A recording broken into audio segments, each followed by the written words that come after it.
Okay, let's unpack this. We're doing a deep dive today into the MSI Claw A8BZ2EMX handheld. We're pulling from a pretty detailed YouTube review by Savage Reviews. Our mission really is to figure out, is this thing the ultimate portable gaming device it's hyped up to be?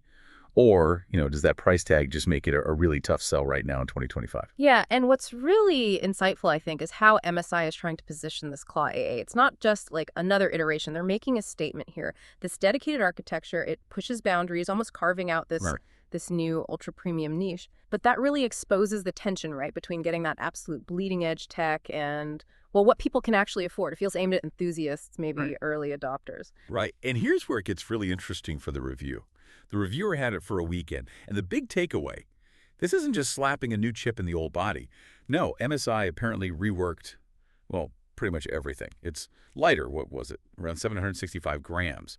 Feels slicker, the grip's better, even the triggers, they feel responsive. Not like plastic afterthoughts, as the reviewer put it. They really seem to focus on the ergonomics this time.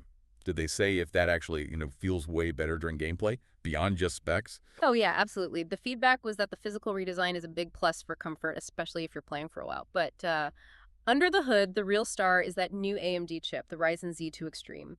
And using a dedicated chip like this, specifically for handhelds, that's a pretty significant architectural choice. You're looking at 8 cores, 16 threads, boosting up to 5 gigahertz, plus a 16CU RDNA 3.5 GPU that's AMD's latest graphics tech built for efficiency, which is key here, and up to 24 gigs of that fast LP DDR5 X8000 RAM. LP means low power, crucial for battery. The point is, this chip was built for portable gaming, and the numbers show it at 17 watts, which is a key power level for these devices. It's actually beating Intel's Core Ultra 728V and even MSI's own Claw 8 AI Plus by around 8.5% apparently. And crucially, it delivers smoother frame pacing, less stutter, and better 1% low, so fewer annoying dips in performance. Okay, so serious power in that specific scenario. And it sounds like they didn't skimp elsewhere either. It's got other premium touches, right? Like that massive 80-watt-hour battery, huge for playtime, Wi-Fi 7 for faster wireless, dual Thunderbolt 4 USB-C ports.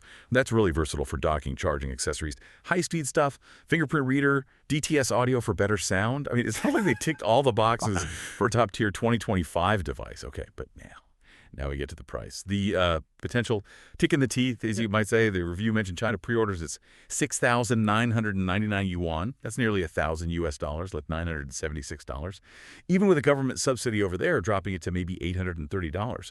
The expectation for the rest of us globally is that it'll probably hit or even go over $1,000 once you factor in taxes. That is a serious chunk of change for handheld. And that immediately raises the big question, doesn't it? Does that performance lead, that 8.5% at 17 watts, actually justify a price that puts it way up there? I mean, you're talking territory occupied by its direct rivals, like the Claw 8 AI Plus, the ROG Ally X, and frankly, you're getting into the price range of some decent gaming laptops at that point. Plus, you've still got the Steam Deck OLED sitting there, absolutely dominating the value for money space. It really shows how premium MSI is aiming here. Is that extra edge really worth maybe hundreds more dollars, especially past that $1,000 barrier? I think that's the rub. And it seems the public, or at least the vocal parts online, are already weighing in. The review mentioned Reddit comments, people flat out calling it overpriced. Yeah. There was that one quote, "Some brands do zero market study." Ouch. But is that the whole story? Did the reviewer find any justification, maybe looking ahead, or just the cost of being first with this kind of chip? Anything to counter that initial sticker shock? Well, the reviewer's final take, the savage truth, as they called it, was pretty nuanced, actually.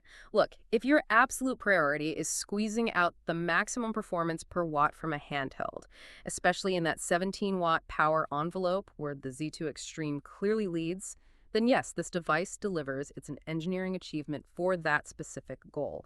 But, and this is a big but for most people, for budget-conscious buyers, or even someone happy with, say, an Ally or a Steam Deck already, it's definitely luxury pricing. The gains are there, but they're arguably marginal for the huge price jump. They might not fundamentally change the overall gaming experience for the average user compared to slightly less powerful, much cheaper options.